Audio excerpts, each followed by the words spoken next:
প্রিয় BA first semester এবং third সেমিস্টারের ছাত্রছাত্রীরা, আজকে আমি যে বিষয় নিয়ে আলোচনা করব সেটি হচ্ছে তোমাদের যে এডুকেশনের আইডিসি পেপার রয়েছে। আইডিসি পেপারে তোমাদের এডুকেশান রয়েছে থার্ড সেমিস্টার এবং ফার্স্ট সেমিস্টারে, তাদের জন্য আজকের এই ভিডিওটি অত্যন্ত গুরুত্বপূর্ণ হতে চলেছে। কারণ আজকে আমি এই ভিডিওতে তোমাদের কোশ্চেন প্যাটার্ন নিয়ে আলোচনা করব এবং একদম 100% কমনযোগ্য সাজেশান নিয়ে আলোচনা করব এবং সব থেকে প্রশ্ন কম পড়ে তোমরা কিভাবে প্রশ্ন বেশি কমন পাবে সেরকমই সাজেশান দেব। অনেকে দেখবে আছে প্রচুর প্রশ্ন দেওয়া হয়, প্রচুর তোমাদের প্রশ্ন ঠেলে ঠেলে দেওয়া হয়, মানে বইতে যত প্রশ্ন থাকে সেগুলোই তুলে দেওয়া হয়। তো আমার সেরকম আমি সেরকম দিই না, কারণ সেরকম দিলে আমি তোমাদের বই থেকেই বলে দিই পড়ে নিতে, বইয়ের পেছনে অনুশীলনগুলো পড়লেই হয়ে যায়। তো সেগুলো যদি তুলে পুরো ডিটো আমি করে দিই তাহলে সেটা সাজেশান কী হলো। তো চলো আমাদের ইন্টার ডিসিপ্লিনারি কোর্স থেকে আইডিসি পেপার থেকে আমাদের এডুকেশানের কী কোশ্চেন প্যাটার্ন রয়েছে সেটা দেখে নেব। 10 নম্বরে আমাদের 3টি কোশ্চেন করতে হয়, 2 নম্বরের 5 নম্বরের 2টি এবং 2 নম্বরের 5টি প্রশ্ন।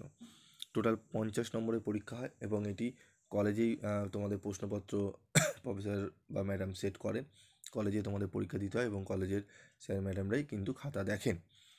তো 50-এ তোমাদের 15 ন্যূনতম তুলতে হবে। তো তোমাকে কি কি প্রশ্ন ভালো করে দেখতে হবে দেখে নাও। আমাদের প্রথম অধ্যায় রয়েছে, আমাদের 2টি অধ্যায় রয়েছে, 2টি অধ্যায়ে করলে আমাদের কিন্তু আইডিসি 50 নম্বরের পেপার কভার হবে। ইউনিট 1-এর জন্য রয়েছে ইনক্লুসিভ এডুকেশন ওভারভিউ। আমাদের সাবজেক্টটি হচ্ছে সর্বসমাবিষ্ট শিক্ষা বা অন্তর্ভুক্তিমূলক শিক্ষা, ইনক্লুসিভ এডুকেশন। তো এখানে দেখো আমাদের প্রথম যে প্রশ্ন রয়েছে, সর্বসমাবিষ্ট শিক্ষা কী, এর প্রকৃতি ও বৈশিষ্ট্যগুলি আলোচনা করো। এই প্রশ্নটি খুবই গুরুত্ব সহকারে আমাদের পড়তে হবে। তারপর রয়েছে দেখো সর্বসমাবিষ্টকরণ বা অন্তর্ভুক্তিকরণ বলতে কী বোঝো, সর্বসমাবিষ্টকরণের বাধা সমূহ আলোচনা করো। এই প্রশ্নটিও ভালো করে পড়তে হবে। 3 নম্বর প্রশ্ন রয়েছে দেখো অন্তর্ভুক্তিমূলক সমাজ গঠনের উপাদানগুলি লেখো। 3টি প্রশ্ন খুব গুরুত্ব সহকারে করতে হবে। তারপর রয়েছে সামাজিক বহির্ভূতকরণ কী, এর কারণগুলি লেখো। সর্বসমাবিষ্ট বিদ্যালয় বলতে কী বোঝো, এর বৈশিষ্ট্যগুলি উল্লেখ করো। এই যে 5টা প্রশ্ন তোমরা দেখছো, এই 5টি প্রশ্ন যদি ভালো করে নাও, এখান থেকে একটি 10 এবং তুমি 2টি 5 নম্বরের প্রশ্ন অনায়াসে কমন পেয়ে যাবে।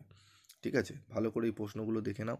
এই প্রশ্নগুলো কিন্তু ভালো করে তোমাদের করতে হবে। যদি তোমাদের মনে হয় না স্যার আমাদের উত্তর ঠিকভাবে সাজানো নেই, পাচ্ছি না, তাহলে তোমরা স্টাডি মেটেরিয়াল তোমাদের জন্য রেডি করা হয়েছে, ই বুক রেডি করা হয়েছে, তোমরা চাইলে সেগুলোকে তোমরা সামান্য ন্যূনতম রেমুনারেশনের বিনিময়ে তোমরা কালেক্ট করে নিতে পারো।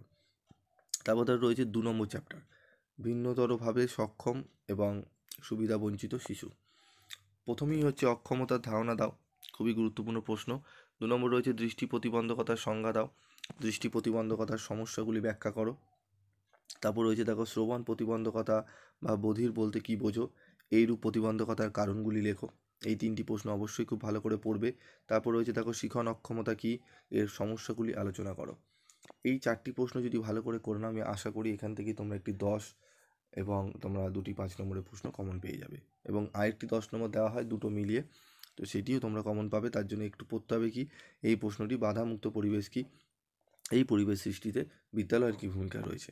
ঠিক আছে, বাধামুক্ত পরিবেশে বিদ্যালয়ের কী ভূমিকা রয়েছে এইগুলো আমাদের একটু জানতে হবে। ঠিক আছে, তারপর রয়েছে SC ST কাদের বলা হয়। ঠিক আছে, এই যে প্রশ্ন বললাম আগের চ্যাপ্টার থেকে মাত্র 5টি এবং এই চ্যাপ্টার থেকে মাত্র 6টি প্রশ্ন, এই 11টি প্রশ্ন 50 নম্বরের জন্য অত্যন্ত কম প্রশ্ন দিয়েছি আমি। এই 11টি প্রশ্ন পড়ে নাও, দেখবে তোমরা অনায়াসে কমন পাবে। ঠিক আছে, আর আশা করি এই প্রশ্নগুলো পড়তে তোমাদের কোনো অসুবিধা হবে না, কিন্তু তোমাদের উত্তরগুলো ঠিকঠাক করে লিখতে হবে। কোয়ালিটির উত্তর লিখবে এবং এমনভাবে তোমাদের জন্য দেখবে উত্তর সাজাই, আমি 2 রকমভাবে সাজাই।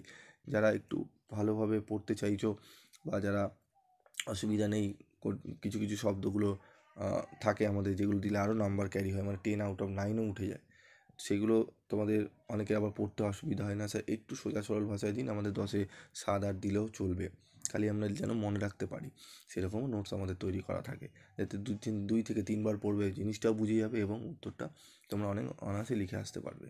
তো তোমাদের কীরকম নোটস চাই সেটা কমেন্ট বক্সে লিখে জানাবে। আর যদি তোমাদের আরও অন্যান্য সাবজেক্টে সাজেশন লাগে তাহলে অবশ্যই কমেন্ট বক্সে লিখে জানাবে। আজকের মতো ভিডিওটি এটুকুই, দেখা হবে পরবর্তী ভিডিওতে। সকলে ভালো থেকো, সুস্থ থেকো।